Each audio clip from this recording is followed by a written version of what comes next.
Welcome to The Journey. Today we're going to talk about how to time block your calendar so you can get more stuff done.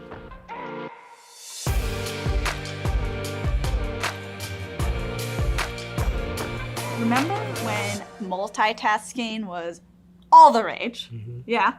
And, you thought, hey, I'll multitask, do a little bit of this, do a little bit of that. I'm going to get so much done. And it's not the case. Not at all. And actually, multitasking has the opposite effect. You take away the momentum of actually getting things done when you switch tasks, and it's not going to be as efficient as just sticking to one thing. So one way I combat this is through blocking off time in my calendar. This is really going to reveal the nerd in me, but I also color code it. So fancy. Do you want to know about it? Sure. Okay. So I think about my day from like 8:30 a.m. to 5:30, and I think about what's urgent. If it's urgent, I color code it red. If it's a meeting, I color code it green. And if it's like, this should happen today, but like if it doesn't get accomplished today, NBD, blue. And then from there, I do little time blocks at certain times a day because in the morning, my brain works differently than the afternoon. So maybe writing a webinar script, block off 2 hours for the afternoon, whereas in the morning, I would do something else like create social media slides, like a little bit more vibrant, cup of coffee, creativity. Interesting. And I like how you mentioned certain times of day because I know some people work better at night, others work better in the morning. Myself, I am a morning person. Give me the hardest things I need to do, get that done first early in the morning because after lunch, like now, I'm not feeling too enthused to keep up. But I do the same thing. I do block off some things on my calendar. I'm all about technology, so I use Google Calendar on my phone. Some people may find it easier to just use a actual tangible calendar where you just write it down and you have to remember to look at it. If that works for you, sure. Another great thing about time blocking your calendar is it helps you from overbooking yourself. You can really stay structured with your time. I even include, and a lot of people don't do this, I feel like, but in my work calendar, where I just told you about the color coding and the time of the day, I also have for the color orange, my social life, because you got to stay balanced, whether that is the work that you're doing or the social life that you're leading or your exercise schedule. So I literally block off time for all of those categories. And I do the same thing. Like when you say exercise in the morning, I'll have a little block where it says, hey, you got to get up 6:30 or so, get your exercise in. I'll getting back to it. With my eyes closed. I'm getting back to it. If my wife is watching, I am getting back to it. But things that you actually schedule so that hey, I'm going to take this time for me, self-care. My wife is big on telling me about that. It's important. Just like Emma said, good balance. You can't just be about work.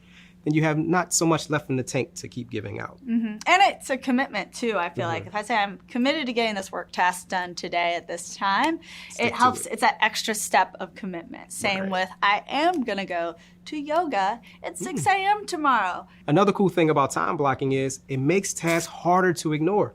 Say you write things down and you have all your tasks in a list, it's easy to jump around in that list and say, oh, I'll do this one, then I'll jump to this. But if you have that specific time blocked off for that one task, you're going to be dedicated and focused to it, and you'll be so much more efficient getting things done. Treat the task like you would a meeting, right? This is a time, don't be late, and wrap by the end of the hour. And it's funny because you wouldn't be in one meeting and say, hey, by the way, halfway through, I'm going to take this other meeting. Y'all just hold on. I'll be right back. You wouldn't do that. All right, so we're going to tell you how to get started. First, evaluate your task list. I think this is really important because it can help prioritize what you do. Also, think about how much time does this task take versus this task as well.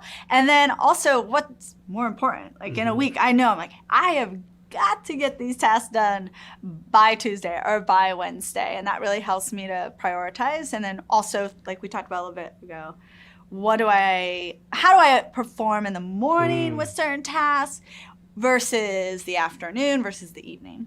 And also, sometimes it's better to get those harder tasks, the ones that you may not enjoy, out of the way first. And like Emma was saying, if you work better in the morning like myself, get that hard task right there, AM, knock it out, so that at the end of the day, you can take that momentum of actually accomplishing that and going to your other tasks.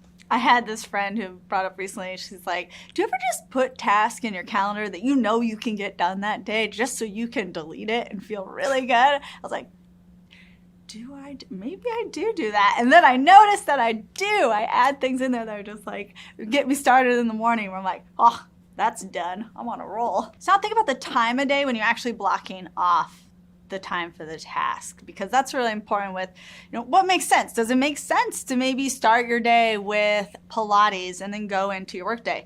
Depends. Where do you need to be? Do you need to be across town for a meeting? Logistics matter. Or are you going to have a Zoom call? That's a big one for me. Like if I have to be on video, I'm not going to go do work at the coffee shop today. That's just annoying. No one likes that person that's doing a video call at the coffee shop. You're just shaking their head. Random like, people really walking here? behind. Yeah. So think about what that is you need to be done, where you need to be for it, and then what comes before and after. So all of this is good. At the same time, you want to be able to be flexible. So it's good to have some checkpoints, some review time to see how things went during your day or during the week, and see how you may adjust it as you go along. Because you don't want to be so rigid and set in stone to where you can't be flexible. And the last point, share with your team. We do this a lot, I know, on the marketing team over at GoDaddy, just to know whether you're going to be out of the office, PTO, on a flight. I get where meetings are planned, and if I didn't block off that time, like, hey, I'll be flying at this time, they're like, well, but you were available in your calendar. And then there's that miscommunication. And you also think about it. You don't want to be contacting your team or they're contacting you and they just get sent to voicemail. It's like you just feel like you're barging in on them. So have that communication with your team and the transparency, whether it's, hey, I'm leaving work early today, so I'll be available from 4:45 to 5:45 because I'm going to spin class, but I'll be back online at 6. And it's also good to have that kind of communication with your customers. It's okay to say no.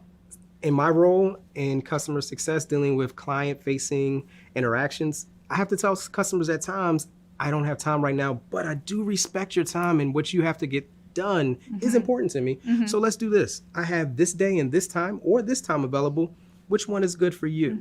That just shows that you do respect their time and you do want to make that effort to take care of whatever their concern is. And that you respect your own time. Exactly. I mean, that was a big thing. I know when I was on sales for GoDaddy, they were like, don't just say you're available anytime. That comes off to a prospective customer like, well, what do you do? You don't have anything else to do? You don't have nothing else to do? Yeah.